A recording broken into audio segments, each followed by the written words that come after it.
16 বছরের ব্যাংক লুট, এক দশকের লুটের রাজত্ব, আওয়ামী লীগের ব্যাংক কেলেঙ্কারি, আমানতকারীর ঘামঝরা টাকা গিলে খেল ব্যাংক লুটেরা, দুর্নীতির আগুনে জ্বলছে পুরো ব্যাংকিং খাত।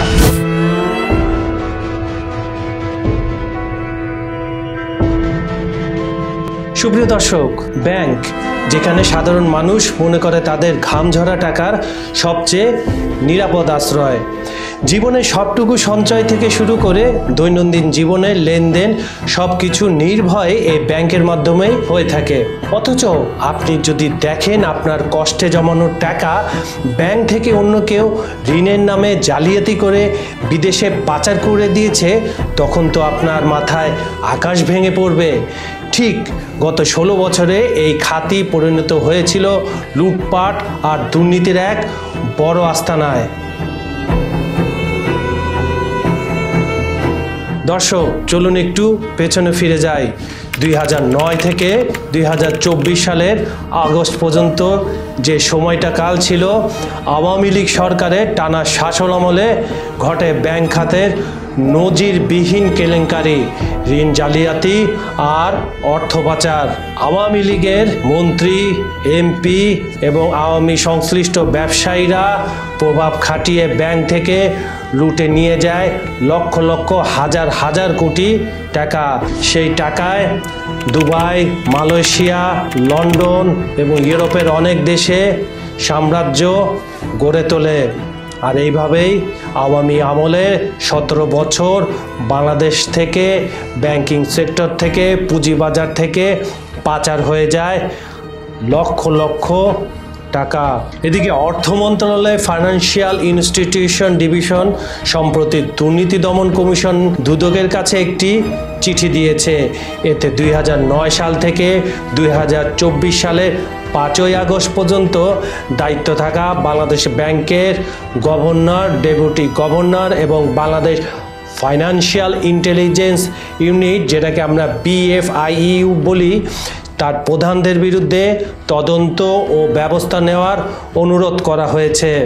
সরকারি পদক্ষেপ শুধু বাংলাদেশ ব্যাংকেই সীমাবদ্ধ নয়, 26টি রাষ্ট্রায়ত্ত ও বেসরকারি ব্যাংকের চেয়ারম্যান, পরিচালক ও এমডিদের বিরুদ্ধেও তদন্ত শুরু হয়েছে।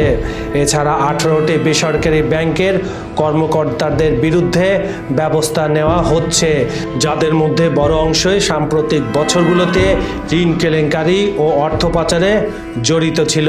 আওয়ামী লীগ সরকারের দীর্ঘ 16 বছরে বাংলাদেশের ব্যাংকিং খাতে নজিরবিহীন জালিয়াতি, দুর্নীতি ও লুটপাট সংগঠিত হয়েছে বলে কেন্দ্রীয় ব্যাংকের হালনাগাদ প্রতিবেদনে উঠে এসেছে।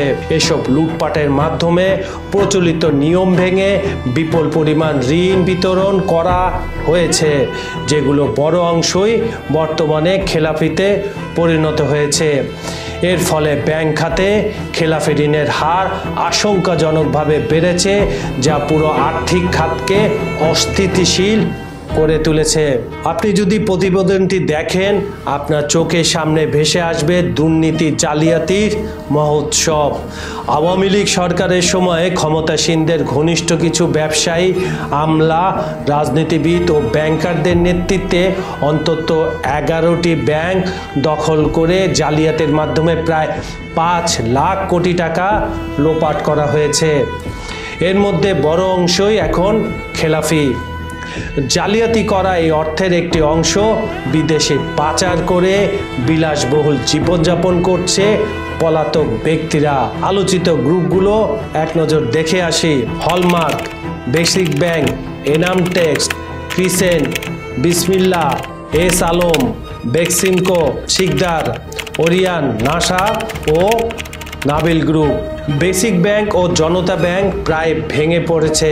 অন্যদিকে এস আলম গ্রুপ নিয়ন্ত্রিত 6টি ব্যাংক সহ অনেক বেসরকারি ব্যাংক এখনও আমানত ফেরত দিতে হিমশিম খাচ্ছে। এর কর্ণধর এস আলম বর্তমানে পলাতক রয়েছে। তার বিরুদ্ধে ইন্টারপোলে জারি করা হতে পারে গ্রেপ্তারি পরোয়ানা।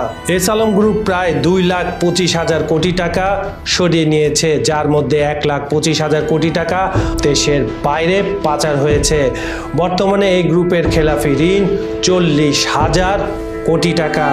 অন্যদিকে বেক্সিমকো গ্রুপের খেলাফি ঋণ দাঁড়িয়েছে 20,516 কোটি টাকা, আর সিকদার গ্রুপের ঋণ 2,100 কোটি টাকা।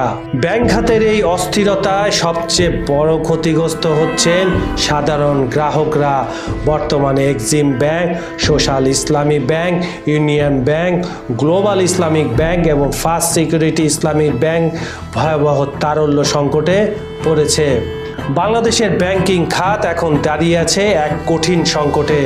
সরকারের সংস্কার পরিকল্পনা কতটা সফল হবে তা নির্ভর করছে দুর্নীতি দমন কমিশনের কার্যকর তদন্ত ও বাস্তবায়নের উপর।